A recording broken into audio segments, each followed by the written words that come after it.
ó ti ṣẹlẹ̀ o àwọn fúlàní ti jáde o láti fohùn ránṣẹ́ through northern consensus movement sí gbogbo ọmọ yorùbá àti Sunday Igboho pàápàá wọ́n ní kí gbogbo ọmọ yorùbá tó wà lókè ọ̀yà pé kán ṣe tán kán lọ dẹrù wọn lẹ̀ o nítorí wọ́n ní láti padà sílé ìyẹn tí Sunday Igboho ìyẹn olóyè Sunday Igboho tí wọn bá ti dẹ́kun láti lé àwọn fúlàní kúrò nílẹ̀ yorùbá ṣe rántí ọ̀rọ̀ ìwéré ilé tó ṣẹlẹ̀ níbi tí àwọn fúlàní darandaran onímàálù yìí ti ṣekú pa ọ̀pọ̀ ènìyàn àtàwọn agbófinró òun ló fa ọ̀rọ̀ yìí o táwọn fúlàní yìí tán wà nínú northern consensus movement ṣe tún jáde pé àyàfi tí olóyè Sunday Igboho owó babadami bá dẹ́kun láti lé àwọn fúlàní kúrò nílẹ̀ yorùbá ìyẹn làwọn náà ò fi ní lé àwọn yorùbá tó wà lókè ọya padà sí south west. Wọ́n wá tún sọ̀rọ̀ kan o wọ́n ní iṣẹ́ ìrántí ìṣẹ̀lẹ̀ kan tó ṣẹlẹ̀ nílùú ìbàdàn pé wọ́n pa àwọn kan níbẹ̀ ní ṣàṣà akínyẹlé pé wọn ò fún wọn ní compensation pé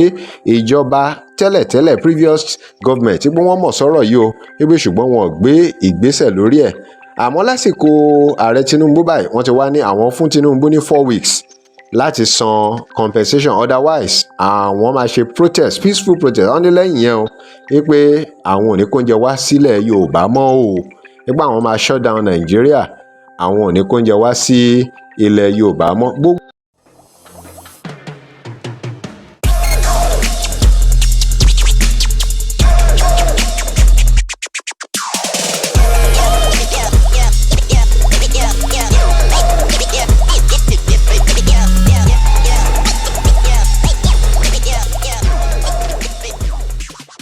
Welcome to Digi Nigeria. Remember to like, share and follow us. Ẹ já gbóhùn tí Northern Consensus Movement yìí sọ ohun tó fi ránṣẹ́ sí gbogbo ọmọ Yorùbá tó wà lókè ọya àti olóyè Sunday Igboho Òòṣà. Ẹ já gbóhùn tó sọ. In any part of the country, just of recent, Sunday Igboho was released from prison, but he issued a fresh ultimatum for Fulani community that are residing in Yoruba land to leave the region within 10 days. This time around, we, the Northern Consensus Movement of Nigeria, will do everything possible to stop that move. And if he refuses to listen if he resists to listen, then we have no option rather than to ask Yorubas that are resident in the northern Nigeria to also go back to their region. On the issue of compensation for our victims as a result of NSAS killing, Shasha Akinyele market killings, IPOP and ESN killings, we have been pursuing it for some years now. Since previous administration, a lot of promises were made, but still the federal government refused to fulfill the promise. So we are requesting Mr. President Bola Ahmed Tinubu on this issue of compensation to do something on it, as we are given 4 weeks ultimatum. If nothing is being done, then we are actually going a peaceful protest, peaceful demonstration, after which we will shut down the country on all food supplies moving from north to all southern part of the country. This thing we have sent to President Bola Ahmed Tinubu even before he was inaugurated as president. And as President Commander-in-Chief, we have also forwarded this demand and request. All security agencies, the head of security agencies of this country are aware of it. All governors of 19 northern states, all former leaders, the former president of the Federal Republic of Nigeria, most especially those that come from the north, are aware of it. The Northern Traditional Council are aware of it. The 19 northern state assemblies are also aware of this issue. It's not a new matter. We have been pursuing this issue since during the NSAS, the Shasha Akinyele market killings, and that of the ESN and Nnamdi Kanu's killings.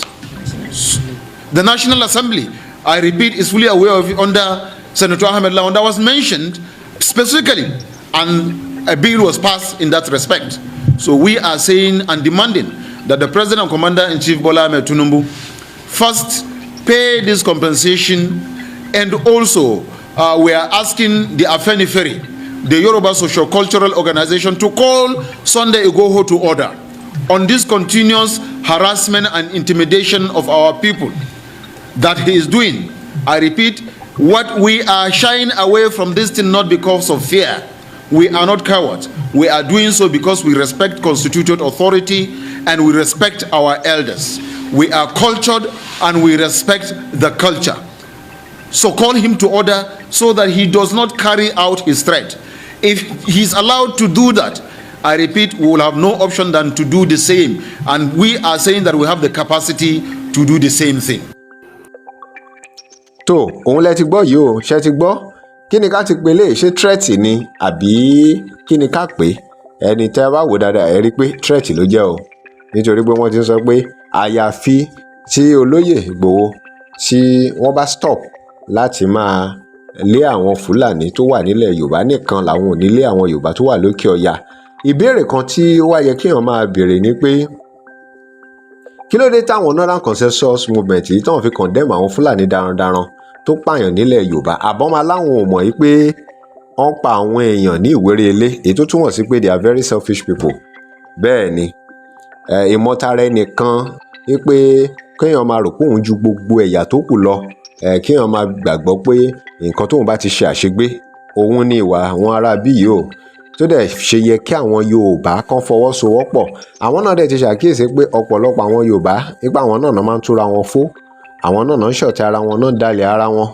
Ọjọ́ ọ̀la fẹ́ ṣe gbogbo eléyìí dà tá a bá dáwà tí máa wu ìwà ìjẹnilẹ́sẹ̀, ìjínilẹ́sẹ̀, ìwà ọ̀dàlẹ̀ yìí, àwọn ará bí yìí Ọlọ́run má jọ kó wa ń pápá mọ́ra o. Àyàfi ká tètè fọwọ́sowọ́pọ̀ pẹ̀lú Yorùbá Nation. Olóyè Sunday Igboho Òòṣà wọ́n ṣe tán láti ran Yorùbá lọ́wọ́ wípé kí Yorùbá lè kúrò lóko ẹrú o, kí Yorùbá lè kúrò lọ́wọ́ àwọn Fúlàní darandaran tí wọ́n fẹ́ máa gbẹ́sẹ̀ lé ẹ̀tọ́ àwọn ọmọ Yorùbá. Ìbéèrè kan tó tún wá yẹ kẹ́ béèrè ni pé àwọn gómìnà ilẹ̀ Yorùbá, ọba ilẹ̀ Yorùbá, kí ìgbésẹ̀ wo náà gbé lórí ọ̀rọ̀ yìí, lórí ọ̀rọ̀ wéré-ilé? Gómìnà mélòó ló sọ̀rọ̀ lórí ẹ̀? Ǹjẹ́ a fẹ́ràn ara wa báyìí? Ǹjẹ́ àwọn ọmọ Yorùbá, ǹjẹ́ orílẹ̀-èdè Yorùbá ṣe tán láti gbárùkù ti ohun tó máa fún wọn lómìnira? Ìgbésẹ̀ wo làwọn gómìnà ti gbé lẹ́yìn ìgbà tí ọ̀rọ̀ wéré-ilé iṣẹ́? Ṣé mọ̀ pé tí Ondo, Ọ̀yọ́, gbogbo wọn, Ondo, Ògùn, gbogbo àwọn Ògùn àti ẹ̀gbọ́n nípa tògùn, gbogbo àwọn other state yẹn tó bá gbé ìgbésẹ̀, ṣé mọ̀ pé á jẹ́ kí àwọn Fúlàní kan mọ̀ pé ilẹ̀ Yorùbá fìmọ̀ ṣọ̀kan. Òun rèé o, òun náà láti ń sọ láti àtẹ̀yìnwá pé ká fìmọ̀ ṣọ̀kan. Ó ṣe tún wá jẹ́ ìgbà tí ààrẹ Tinubu wà níbẹ̀ ni wọ́n fẹ́ gba compensation, èyí tó fi hàn dájú pé wọ́n fi taratara fẹ́ràn orílẹ̀-èdè Yorùbá o. Nǹkan tó ní kálukú máa jẹ ló ń wá o. Àwọn tó fẹ́ ṣọ̀gá pé àfi dandan káwọn nìkan káwọn jẹ́ ọ̀gá lórí gbogbo ẹ̀yà tó kù, gbogbo nǹkan tó wà lọ́kàn wọn nìyẹn. Ó ṣe wá jásìkò Tinubu, wọn béèrè nígbà Buhari, àbẹ́yìn gbọ́ nǹkan tó jọ bẹ́ẹ̀. Ẹ̀yin ọmọ Yorùbá, etí yín mélòó? Ẹ gbọ́ o, ẹ tètè já fìmọ̀ ṣọ̀kan o kó tó pẹ́ jù o. Òun ló ti ń ṣẹlẹ̀ yìí o, òun ló ti ń ṣẹlẹ̀ yìí o, kó má lọ ká wa mọ́kàn náà o. Kí lè ròyìn lórí ọ̀rọ̀ yìí? Mo fẹ́ gbọ́ ní comment section, ẹ drop ẹ̀ sí comment section. Thanks for watching Digi Naija. Ẹ rántí láti like, kẹ́ comment, kẹ́ dẹ̀ share. Ẹ ṣé, àdúpẹ́.